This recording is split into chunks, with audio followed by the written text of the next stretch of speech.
제자들이 예수님께 나와가지고 예수님에게 이렇게 부탁을 합니다. 우리에게 기도를 가르쳐 주십시오. 이렇게 얘기를 해요. 그래서 누가는 이것을 누가복음 11장 1절에 이렇게 기록합니다. 예수께서 한 곳에서 기도하시고 마치심에 제자 중 하나가 여짜오되 주여 요한이 자기 제자들에게 기도를 가르친 것 같이 우리에게도 기도를 가르쳐 주옵소서.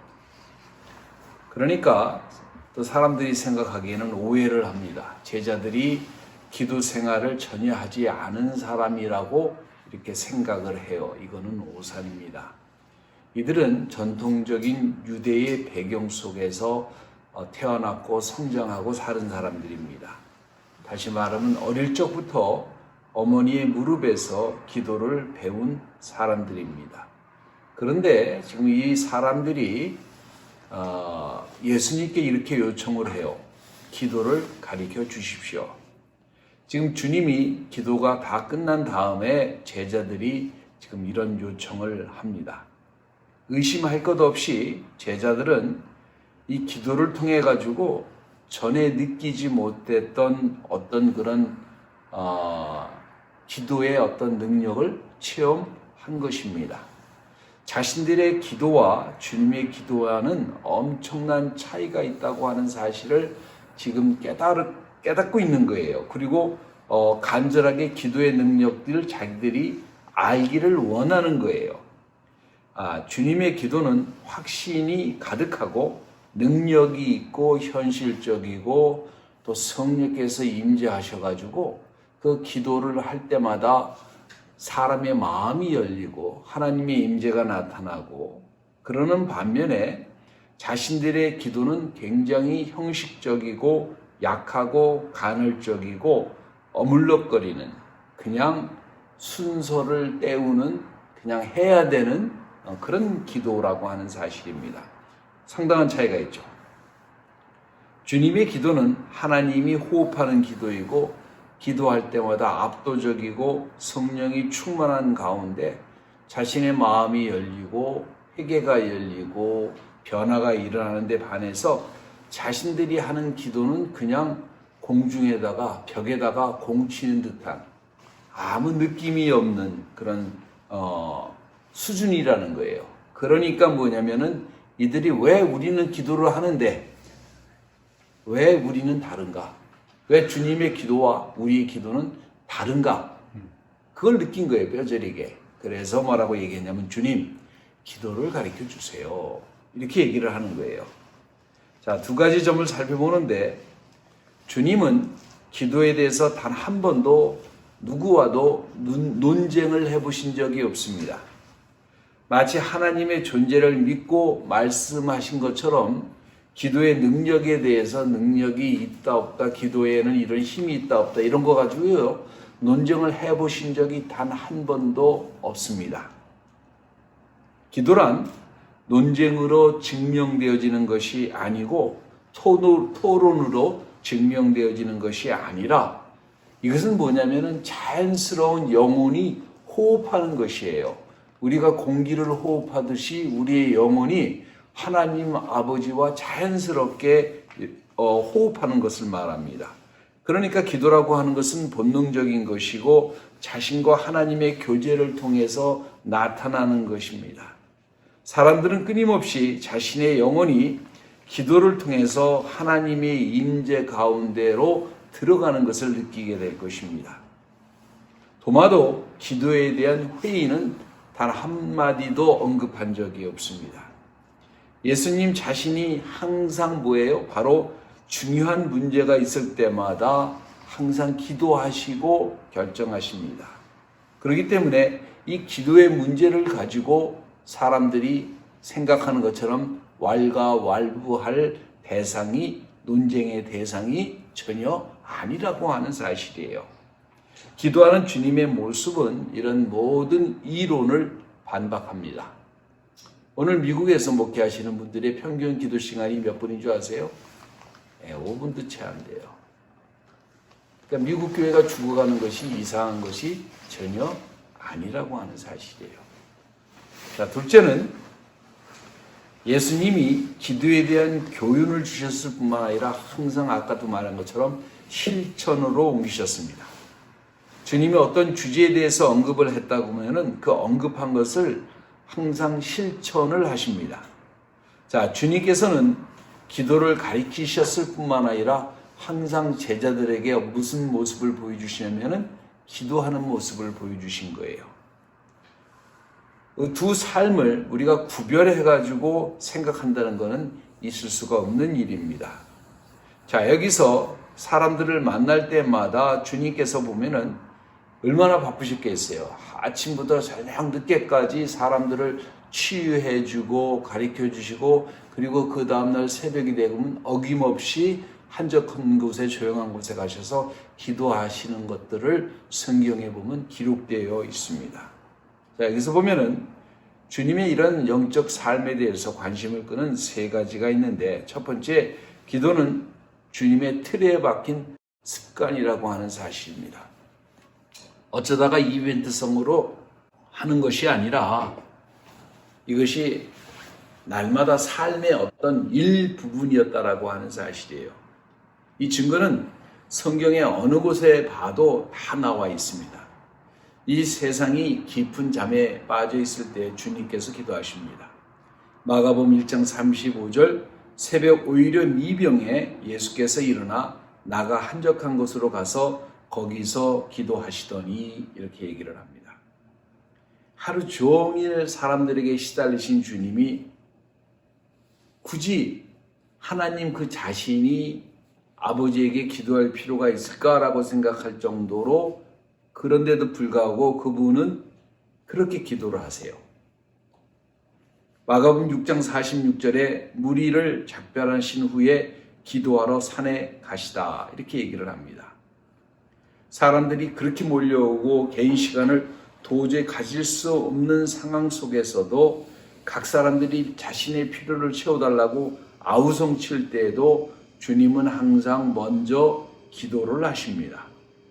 주님께서는 당신의 마음을 하늘 아버지를 향해 항상 순간순간 연결하고 교제하고 하나님과 대화를 한다는 사실을 알 수 있습니다.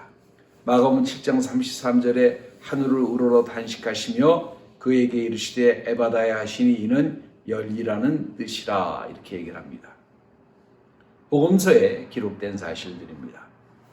주님의 기도는 대부분 비밀스럽게 이루어졌으며 12 제자들이 간축할 수 없을 때가 많았다는 것을 우리가 알아야 되고, 기록된 내용보다 더 많은 시간을 주님께서 자신의 삶을 기도에 할애하셨다는 것을 우리가 깨달아야 합니다.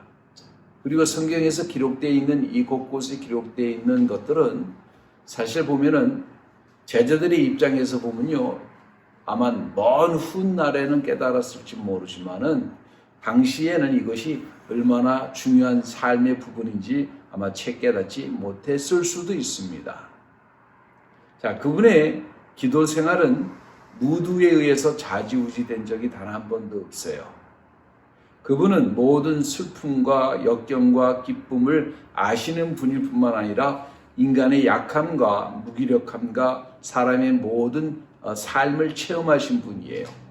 인생의 모든 굴곡을 아시는 분께서 기도하시고 일이 잘못되면 또 기도하시고, 항상 나침판이 북을 향해서 바늘이 날아가 있듯이 기도 생활로 항상 뭐냐면은 돌아가는 거예요. 이것이 예수님의 기본 생활입니다. 다시 말하면 우리의 영적 삶 중에 기본적인 것 중에 하나가 뭐냐면은 기도하는 삶이에요. 모든 감정을 드러내놓고 하나님 앞에서 자신의 삶을 드리는 것, 이것이 바로 기도라고 하는 것입니다. 사람들이 기도 생활에서 실패하는 가장 큰 이유는 자신의 기대가 기도로 채워지지 못하면 쉽게 포기합니다. 그리고 현대교회가 굉장히 잘못 가리키는 것 중에 하나가 있는데, 열심히 기도하면 다 듣는다고 가리켜요. 그래서 만약에 뭐가 안 되면 열심히 기도하지 않아서라고 얘기를 합니다. 여러분, 기도라고 하는 것은요, 요술방망이가 아니에요. 그래가지고 그것을 내가 원하는 것을 쇼핑 리스트를 딱 들고 와가지고 뭐 이렇게 하나님이 응답할 때까지 두들기는 그런 것은 전혀 아니라는 사실을 알아야 합니다. 감정적으로 그런 부분이 있을 때에도 뭐냐면 그것을 다 주님 앞에 함께 나눌 수 있는, 아버지 앞에 함께 나눌 수 있는, 그래서 하나님의 뜻을 이루려고 하는 그것이 먼저 그것이 돼야지 이 모든 것을 더해달라고 하는 기도가 대부분의 사람들의 주 목적이에요. 오늘날 이 한국 교회가 샤머니즘에 완전히 먹혔습니다. 그 먹혔다고 하는 얘기는 뭐냐면은 기도할 때도 잘 나타나는데 내가 원하는 것을 얻어내는 수단으로 착각하고 있어요. 그래서 예수 그리스도의 이름으로 무엇이든지 원하는 대로 구하라 내가 이루리라 하시니까 무슨 예수 이름이 무슨 뭐 부적하는 것처럼 무슨 마법의 이름처럼 자기의 욕심 리스트를 잔뜩 올려놓고 거기다가 마지막에 예수 이름으로 꼭 기도를 해요. 예수 이름으로 기도 안 하면 이단이라고 얘기를 또 가리키더라고요. 근데 그런 거 아닙니다, 여러분. 예수 이름이라고 하는 말 뜻은 내 욕심 리스트를 잔뜩 올리고 마지막에 이렇게 예수님 이름으로 기도하면 이러는 게 아니고, 근데 왜 예수 이름으로 구했는데 왜 여러분이 응답을 못 받아요? 그것은 성경을 여러분이 모르고 하나님도 모름으로 오해한 겁니다. 예수 이름이라는 것은 성품을 말해요. 예수님의 성품으로 구하라고 하는 거예요. 하나님 먼저 그 나라와 그 의를 구하듯이 예수께서 여러분이 그 나라와 그 의를 구하는 그러한 마음과 그러한 믿음으로 구하라고 하는 거예요. 그것이 뭐냐면 예수의 이름이에요. 야곱의 이름이 있습니다. 야곱의 이름 뭐예요? 사기꾼입니다. 그 사람은 평생 만나는 사람마다 사기를 쳐요. 아버지도 사기치고 지 형도 사기치고 외삼촌 사기치고 지 마누라 사기치고 다 만나는 사람마다 사기를 쳐요. 근데 이 사람이 변합니다. 이름이 뭘로 변해요? 이스라엘로 변합니다. 이런 거예요. 사람의 이름에는 그 사람의 성품이 담겨져 있는 거예요. 여러분이 아마 처음에 들으실지 모르지만. 그래서 예수의 이름으로 구하라고 하는 것은 여러분이 욕심 리스트를 갖다 놓고 거룩한 이름으로 강요하라는 얘기가 아니라 그분의 성품으로 구하라고 하는 얘기입니다. 자, 예수님의 기도 생활은요, 생활이 꼭 기도예요. 사람이 군중들이 많이 몰려오면 몰려올수록 시간이 없을 거 아니에요. 더 많은 사람들이 많은 것을 요구할 때마다 힘이 딸리고 피곤하고 지칠 수 있을 거 아니에요. 자, 주님을 보면은 바쁘시면 바쁘실수록 많은 기도를 드리십니다. 주님께서 그 기도는 그 일 자체예요. 모든 슬픔과 기쁨과 절망과 찬송과 간구가 그분의 기도 속에 다 함축되어 있습니다. 자, 마가복음에 보면은 여기에서 주님의 사역의 현장에 많은 이야기가 나옵니다. 그러나 그때마다 성경은 기록하시기를 기도하는 주님의 모습을 항상 이야기하고 있어요. 여기에 구원받아야 될 세상이 있습니다. 그리고 제자들은 따라다니지만 아무 도움이 안 되는 사람들이에요. 알지도 못할 뿐만 아니라 무슨 능력이 있는 것도 아니고 이 사람들조차 언제 어떻게 마음이 변할 줄 모르는 그런 상태의 사람들이에요. 그렇다고 지적인 능력이 있는 것도 아닙니다. 그런데 주님께서 홀로만이 모든 일을 다 감당하시는데 그분이 어떻게 감당을 하세요? 기도하시면서 모든 일을 감당하십니다. 그리고 그분의 모든 삶의 모든 것은 바로 기도 생활을 통해서 나옵니다.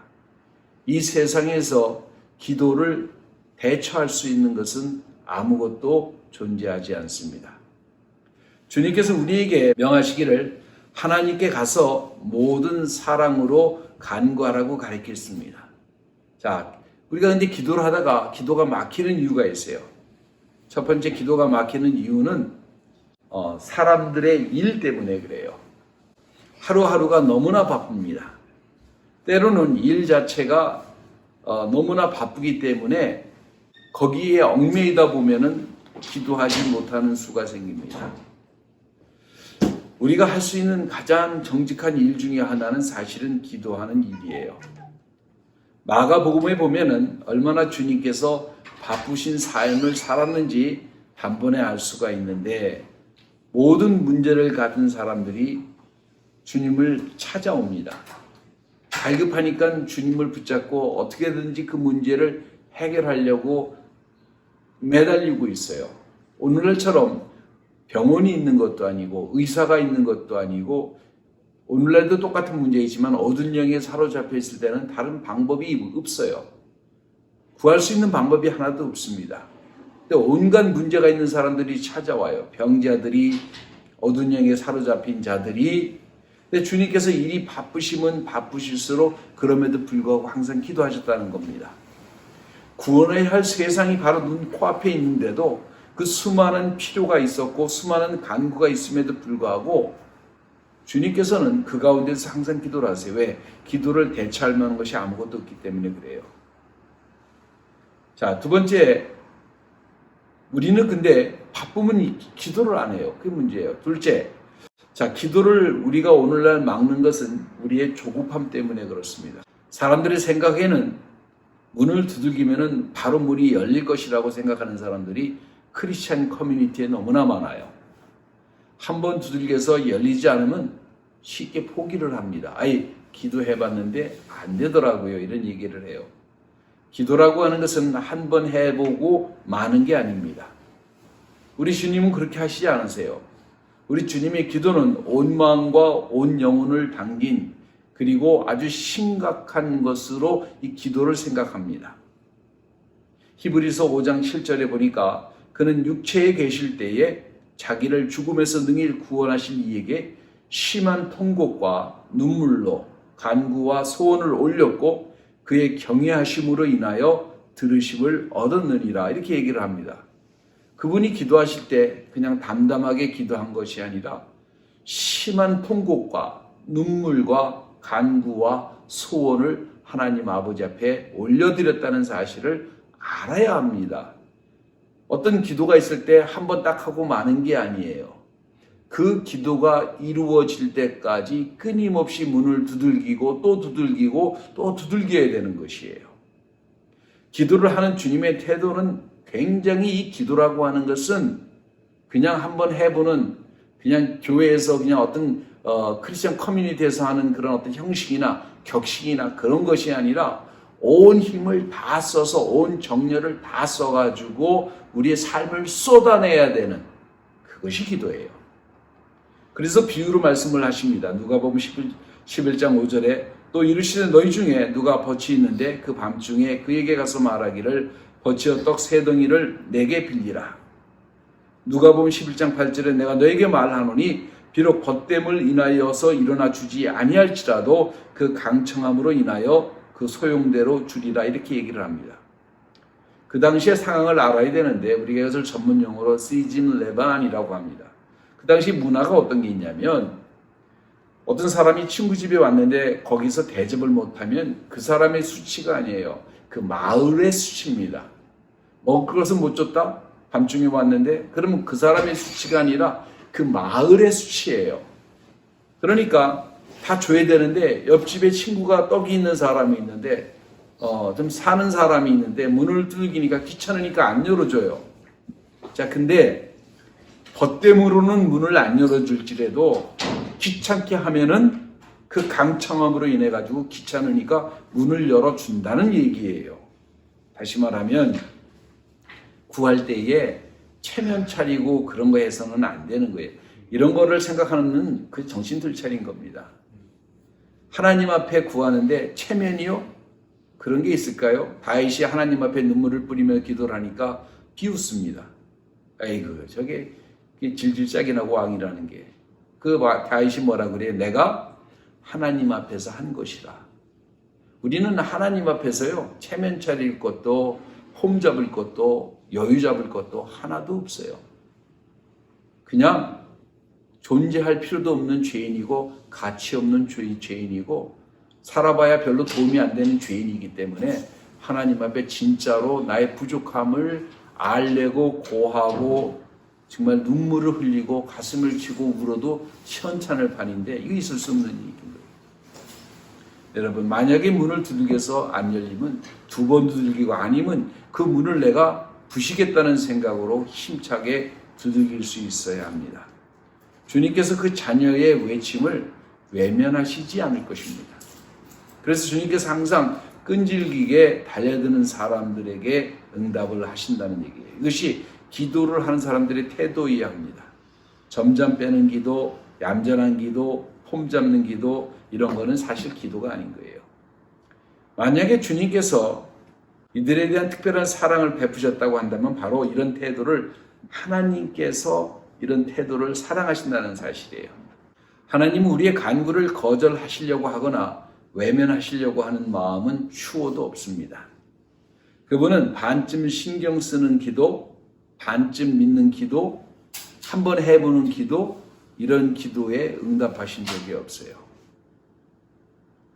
마가복음 7장 25절에 이에 더러운 귀신 들린 어린 딸을 둔 한 여자가 예수의 소문을 듣고 곧 와서 그 발 아래 엎드리니, 마가복음 10장 46절에 저희가 여리고에 이르렀으니 예수께서 제자들과 허다한 무리와 함께 여리고에 가서 나갈 때에 디모데의 아들인 소경 거지 바디메오가 길가에 앉았다가, 마가복음 2장 4절에 무리로 인하여 예수께 데려갈 수 없으므로 그 계신 곳에 지붕을 뚫고 구멍을 내고 중풍병자의 누운 상을 달아내리더니, 자, 이들이 굉장히 어떻게 해요?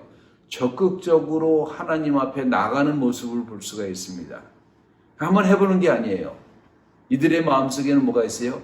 내가 예수를 꼭 만나겠다고 하는 간절함이 있는 거예요. 그러면요, 이 기도가 달라지는 거예요. 그 간절함이 없는 거는 어떻게 보면요, 덜 절실한 거예요. 그런 상태에서 한번 해보는 것은 의미가 없잖아요. 세 번째, 왜 안 되냐면 도덕적인 결함이 생기면요, 기도 생활에 문제가 생깁니다. 아담이 하나님과 교제를 하면서, 사람은요 하나님과 교제하면서 살도록 창조되어진 존재입니다. 근데 죄를 짓자마자 먼저 한 일이 뭐예요? 하나님이 에덴 동산에 오셨을 때 숨었습니다. 왜? 두려운 거예요. 죄는 도덕적 결함이라고 하는 것은 하나님의 친교와 당연히 멀어지게 하고 내가 기도를 안 하게 합니다. 자, 기도하는데 중요한 것은 항상 영적으로 도덕적으로 깨끗할 필요가 있습니다. 무당과 크리스찬이 다른 게 있어요. 무당은 어두운 영에 접속하는 존재들이지만 그들에게는 도덕이라는 게 없어요. 내가 원하는 사람들의 필요를 채워준다고 하는 목적이 있어요. 근데 거기에는요, 도덕이라는 게 존재하지 않습니다. 하지만 하나님께서는 우리에게 뭐를 요구하시냐면은 항상 에티컬한 걸 요구하세요. 도덕적인 것을 요구하십니다. 그래서 도덕적으로 깨끗하면은 전기가 흐르는데 절연체가 있고, 전기가 잘 흐르게 하는 게 있고, 그 다음에 전기가 잘 흐르지 못하게 하는 그런 물질이 있는 것처럼 똑같아요. 죄를 지면은 마치 하나님과 나 사이에 뭐가 돼요? 자꾸 단절을 가져와요. 그래서 하나님 은혜를 사모하는 사람들은 가장 먼저 해야 되는 게 뭐예요? 회개입니다. 근데 회개를 한 번 하고 끝난다? 그렇게 이 세상에 깨끗한 사람은 제가 본 적이 없어요. 아마 우리는 죽을 때까지 평생 회개를 하면서 기도를 시작해야 된다고 생각을 합니다. 하지만 예수님은 어떤 분이세요? 죄가 없으신 분이세요. 시편 66장 11절에 내가 내 마음에 죄악을 품으면 주께서 듣지 아니하시리라. 자, 우리가 우리 마음속에 죄가 있으면요, 죄악을 품고 있으면 하나님 앞에 나가서 기도를 하면 하나님께서 그걸 들으실 수 있어요? 없어요? 없는 거예요. 그래서 누구 미워하는 마음만 있어도 먼저 예물도 안 받으세요. 그러니까 어떻게 먼저 가서 어떻게 해라? 그 형제와 화해하고 와서 제물을 드려라라고 얘기를 하잖아요. 이것이 바로 많은 사람들이 기도하지만은 기도의 응답을 받지 못하는 이유 중에 하나는 뭐냐면, 사람들이 자기의 죄를 돌아보고 회개할 마음이 별로 없어요. 그런 것을 생각하지는 못합니다.